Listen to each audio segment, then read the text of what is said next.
We've got to keep moving this country forward to be able to do this. And the choice in this election cannot be stopped. We're running against Governor Romney, the running mate who wants to take this country back on these ideas. And we've gone through a tough time these last 3 years. Remember what this president has done. He delivered on commitments he promised you and the country. He ended the Iraq War. All that a tragic mistake. This president ended Don't Ask, Don't Tell Him, delivered on the promise of civil rights for gays and lesbians. And I'm going to This president led the way in education for making huge breakthroughs in energy independence. Our opponents will roll that back. Obviously, after 100 years of failure, this president delivered on health care reform. He's right behind you. See if you can get it. But you gotta make it not so obvious. You can put it in trouble. Oh, 6 months. Was it? Yeah, it was yours. We're back. So these next 86 days, we need your help. We need you spending time online, getting your friends engaged. We need you traveling to battleground states, not to yours, making phone calls. We're going to get out spending. That's right, because we have you. So with your help over the next 86 days, this election will be here and over before we know it. In a blink of an eye. So none of us want to wake up in the morning on November 7th with a bad result where we say we could have done something a little bit more. So with your help, and your work, and your passion, and your dedication to this country and this president, we will make sure the night of November 6th that your speaker will be elected for a second term as your president. President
And I know that all of you look like pretty smart folks, so you were spending most of your time watching the Olympics. Yes. Unless your cable is broken, you probably also know we've got a pretty intense campaign going on. Yes. And the reason that this is such an intense campaign is because we could not have a bigger choice in front of us than the one that we face in November. It's not just a choice between two candidates or two political parties.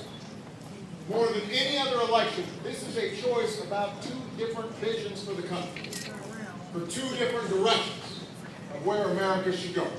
And the direction that we choose, the direction that you choose when you walk into that voting booth in November, is going to make a difference not just in your life, but in the lives of your children and the lives of your grandchildren. It will make a difference for decades to come. Now, 4 years ago, we came together. Not just Democrats, we had Republicans, we had independents. We came together because we felt as if the basic bargain that built this country was in danger.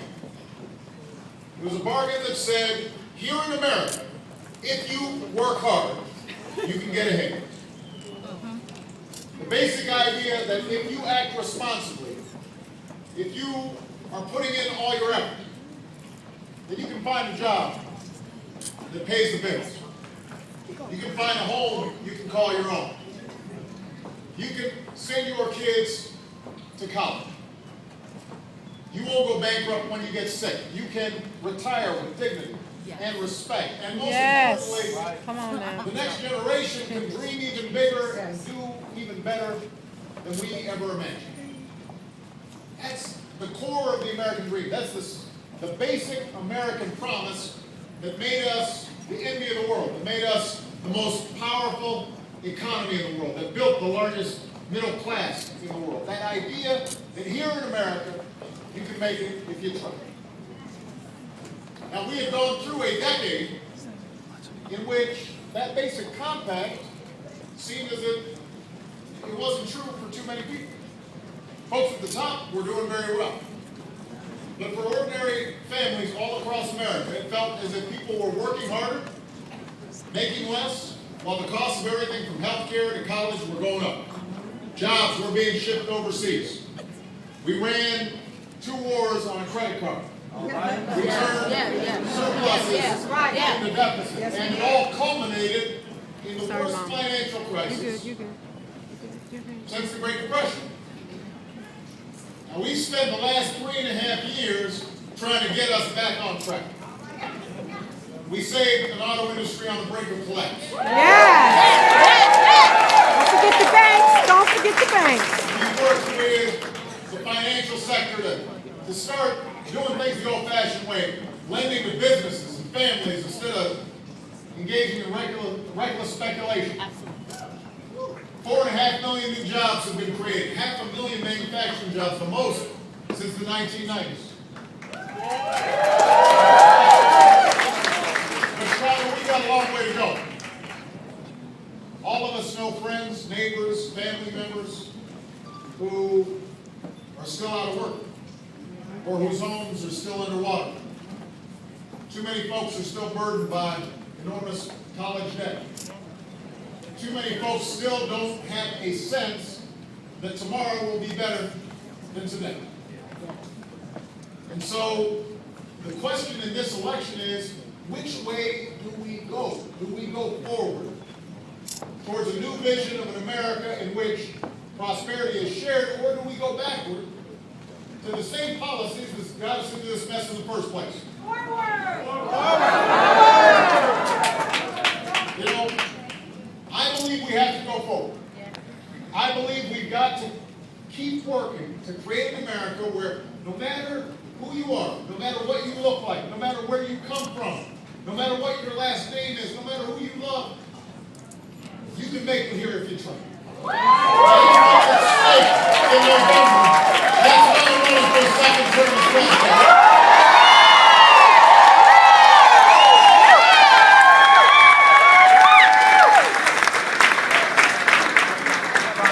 Now the good news is, even though there are no quick fixes to our challenges, we've got everything we need to make things work here in America. We still have the best workers in the world. Yes. We still got the best entrepreneurs in the world. Right. We've got the best colleges, the best universities. Yes. All right. The best scientists, the best researchers. We're a young nation, and we've got the greatest diversity of talent and ingenuity from every corner of the globe. All right. Witness this room. It's an example. Chicago is an example of what makes this country great. Yeah. So what's holding us back is not the lack of big ideas or good plans. What's holding us back is a brand of Washington politics that says we are not going to compromise no matter what. That's right. It's gridlock and stalemates and dysfunction, and it's an idea propagated by the other side that somehow we're going to grow this economy from the top down, and that if people at the top are doing really, really well, then everybody else is automatically doing better. Now this kind of top-down economics is central to Governor Romney, and it is central to his running mate. Just yesterday morning, my opponent chose his running mate, the ideological leader of the Republicans in Congress, Mr. Paul Ryan. And I want to congratulate Congressman Ryan. I know him.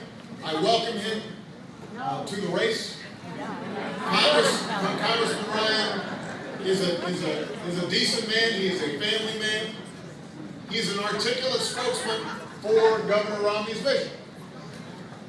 But it's a vision that I fundamentally disagree with.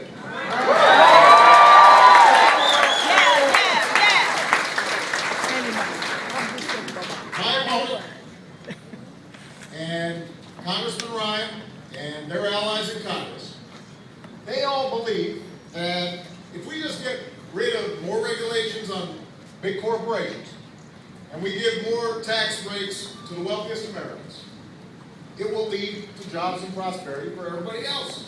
That's what they're proposing. That's where they'll take us if they win. And this is not speculation. It's on their websites. It's embodied in the budget that the House Republicans voted for repeatedly. The centerpiece of Governor Romney's entire economic plan is a new $5 trillion tax cut, a lot of it going to the wealthiest Americans. This is on top of the Bush tax cuts. Last week we found out that to pay for this $5 trillion tax cut, not only would we see them gut education investments, gut investments in science and research, gut investments in things like rebuilding our roads and our bridges. But it turns out that Governor Romney's tax plan would also raise taxes on middle-class families by an average of $2,000 each. That's to reduce the deficit, mind you. That's to create more jobs. Independent economists have looked at it, they said, there's nothing in Governor Romney's plan that would create jobs right now. This would all be in order to give another $250,000 tax cut to people who are making $3 million a year or more. Let me tell you something. They have tried this before. They have tried to sell us this trickle-down fairy dust before. And it did not work.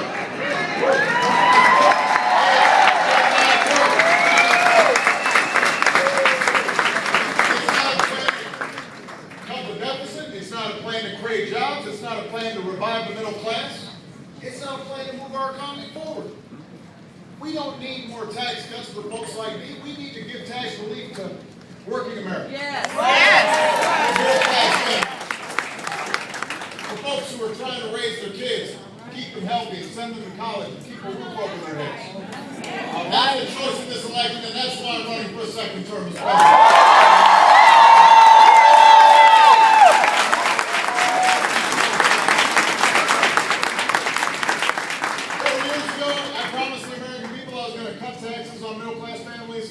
That's what I did. Middle-class families actually paying $3,600 less their taxes than when I came into office. And I want to keep income taxes exactly where they are for everybody who's making $250,000 a year or more, which is about 98% of the American people, and 97% of small businesses. So if your income is $250,000 a year or less, your income taxes will not go up a dime. Yeah. If you're lucky enough, like I am, to be in the top 2%, what we've said is you can afford to do a little bit more so that we can pay down our deficit and still help young people go to college.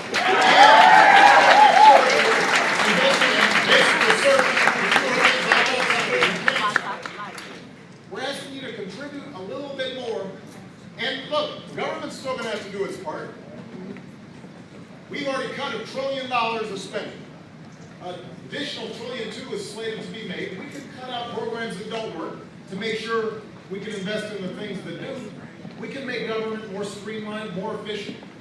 But if we're really going to be serious about reducing the deficit and growing the economy, then for folks like me to go back and pay at the rates that